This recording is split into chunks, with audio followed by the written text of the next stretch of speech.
Je suis professeur Cheikh Bekay Gaye, vice-président de l'Académie des sciences et président de la section sciences appliquées, sciences fondamentales appliquées et innovation. Alors, pourquoi vous avez senti la nécessité, en tout cas pour l'Afrique, de participer au développement de l'intelligence artificielle? L'intelligence artificielle est présente dans notre vie de tous les jours.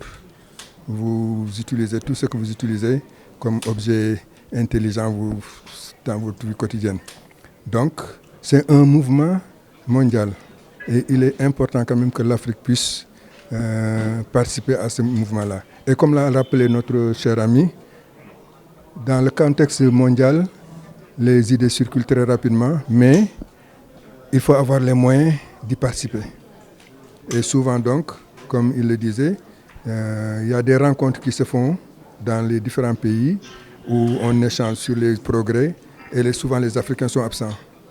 C'est une des raisons principales pour lesquelles donc nous avons pensé avec nos amis du groupe panafricain de l'intelligence artificielle et des systèmes intelligents organiser cette conférence pour donner une opportunité à nos jeunes, à nos chercheurs de faire état des travaux qu'ils mènent, puisque des travaux se mènent dans nos universités, et également participer donc de ce mouvement global.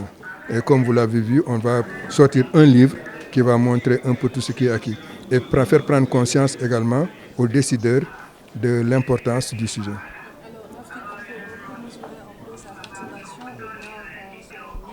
ou bien son niveau En fait, l'Afrique occupe une place très importante. Moi-même, je ne suis pas spécialiste de l'intelligence artificielle, mais ici, par exemple, au Sénégal, vous avez beaucoup de gens qui travaillent dans ce domaine. Vous avez vu les drones, vous avez vu différents aspects, et on y participe. Mais il faut avoir les moyens quand même pour pouvoir développer tout ça, avoir des outils de calcul surtout. Et globalement, c'est ça. Il y a un effort qui est fait dans ce sens et qui demande à être doublé ou même démultiplié globalement.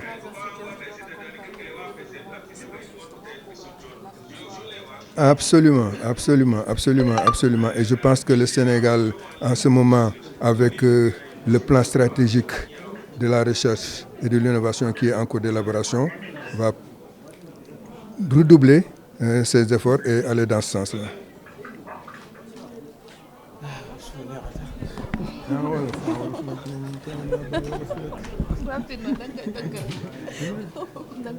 waaw daje tey bi moom académie des sciences moo taxawal yoo xam ni ñu ngi ci ay africains yi la ñoo xam ni ñu ngi liggéey ci àddina bi yëpp ñii ñu ngi jóge Amérique ñii ñu ngi jóge Canada ñii ñu ngi jóge ci yeneen dëkku Afrique yi li ñu ci jublu nag mooy waxtaan de wane li nga xam ne lii moom la ñuy wax intelligence artificielle nag dafa yaatu boo jëlee par exemple robot yi ngay def si sa kër mooy lépp loo xam ne lii rek day nekk lu automatique nga xam ni dañ koy def te li nit ki waroon def mu defal ko place am boo bëggee daal loolu mooy intelligence artificielle ci loolu nag dafay loo xam ne lii dafa wër àddina bi am na ay avantages am na ay inconvénients léegi académie déjà amoon na ay at ci gannaaw defoon nañu benn journée boo xam ne bii liggéeyoon nañ ci léegi nag ak suñu naataango yi jóge ci bitim réew ak ci diaspora bi dañu bëgg gën a avancer ci sujet bi et surtout aborder aussi bien les points scientifiques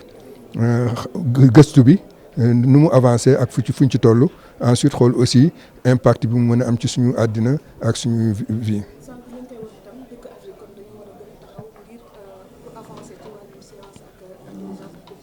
Absolument, absolument, absolument, absolument, absolument, absolument. dëkku Afrique yi d'ailleurs normalement je crois que au mois de novembre am na benn sommet bu ñu war def ci affaire recherche ak industrialisation te loolu yëpp ci xam-xam lay sukkandiku.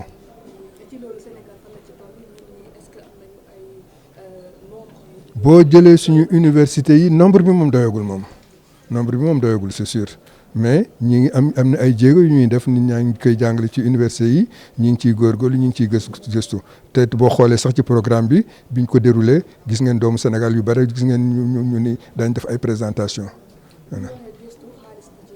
Ah mooy le nerf de la guerre comme on dit hein donc lépp looy sumb rek activité booy sumb xaalis la donc état bi mi ngi def li muy def mais war na gën a góorgóorlu et yaakaar nañ ni plan stratégique bi président commandité woon buñ ci taxawalee danañ fexe ba dëkk bi gën a dugal xaalis ci gëstu voilà.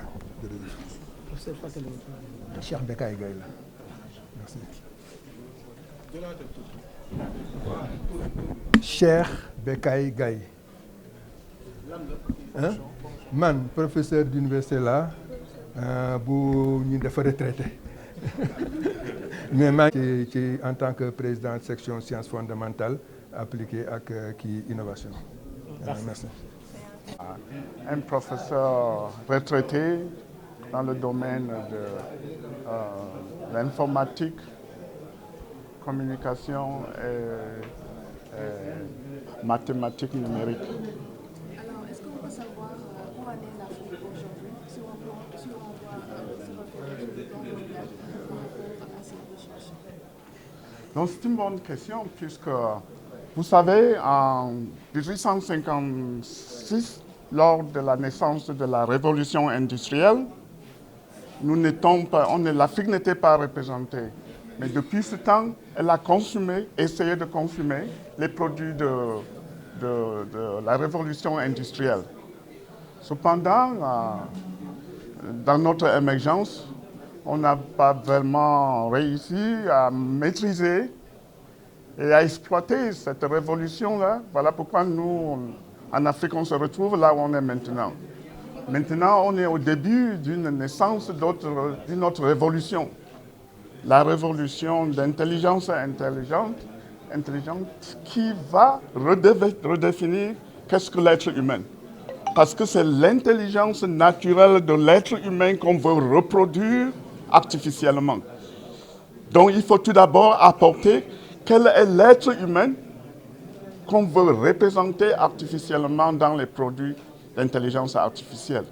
Voilà, l'Afrique étant comme berceau de l'humanité, a accumulé pendant tout ce temps de sa naissance de 2000 ans de Homo sapiens sapiens avec beaucoup d'expérience. Cette expérience maintenant est très nécessaire à traduire ça dans les systèmes d'intelligence artificielle. Et si l'Afrique n'est pas là pour faire cette contribution, les autres ne doivent pas faire cette contribution pour définir l'humanité comme ça doit être, se représenter dans des robots, dans des systèmes intelligents. Voilà pourquoi l'Afrique, vraiment, sa position où elle se trouve maintenant, à être au milieu de cette science est très important. En termes d'à où nous sommes, on se bat pour vraiment se montrer, parce que je vous ai dit tout d'abord qu'étant le berceau de l'humanité, ayant accumulé beaucoup d'expérience sur ce que nous définissons comme l'être humain, est très important dans ce domaine. Il faut que l'Afrique,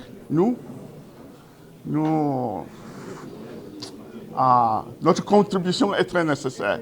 Et en dehors de la contribution scientifique, on a aussi besoin de la contribution de la moralité et d'éthique. C'est pas voilà. Alors, par rapport justement à ces recherches, quels sont les domaines de prédilection, les domaines que vous intéressent le plus? Moi personnellement? Non, par rapport au groupe panafricain. Il y a vraiment la théorie de l'intelligence artificielle et il y a aussi l'application. Parce que, vous savez, si l'intelligence artificielle, les systèmes qui seront basés de ça, vont résoudre certains problèmes qui seront locaux. Par exemple, aux États-Unis, les problèmes qu'on a aux États-Unis, les robots et les systèmes qu'on va bâtir aux États-Unis ne seront pas les mêmes problèmes qu'on va résoudre en Afrique. Tu vois, l'Amérique est un peu bien développée, donc elle a besoin des robots maintenant pour optimiser les processus dans leur entreprise. Or que si on vient ici, là, on ne peut pas faire la copie de ça. Parce que nous n'avons pas le niveau de cette industrialisation. Mais nous avons des problèmes maintenant, à ce niveau, qu'on peut résoudre avec les systèmes d'intelligence et l'intelligence artificielle. Par exemple, la médecine rurale, parce que trouver des docteurs maintenant à aller dans les villages soigner les parents. On n'a pas cette capacité de fournir et payer les docteurs, mais on peut baser des systèmes d'intelligence artificielle que les parents peuvent manipuler ça et ils seront comme les premières étapes des physiciens qu'ils peuvent utiliser. Par exemple, le paludisme. Tu peux frapper un petit bout du sang, ça coule, tu mets ça, l'intelligence artificielle peut te dire que maintenant tu as le palud. Ça, ce n'est pas grand-chose, on peut le faire. Il y a aussi l'environnement. Dans le désert, on peut mettre les Internet des objets. On a créé les données. Avec ces données, on analyse. On va savoir quand ça va pleuvoir. Et comme ça, là, nos parents sauront comment optimiser la pluie, ce qu'ils vont planter. Donc il y a des problèmes vraiment qu'on peut résoudre avec ça. Et aussi manque d'expertise. On a des expertises qui sont très limitées. On peut reproduire cette expertise dans les systèmes d'intelligence artificielle. Et avec ça, on peut éliminer le gap qui existe entre les experts que nous n'avons pas et les problèmes que nous avons, qu'on a à résoudre maintenant. Voilà, merci beaucoup.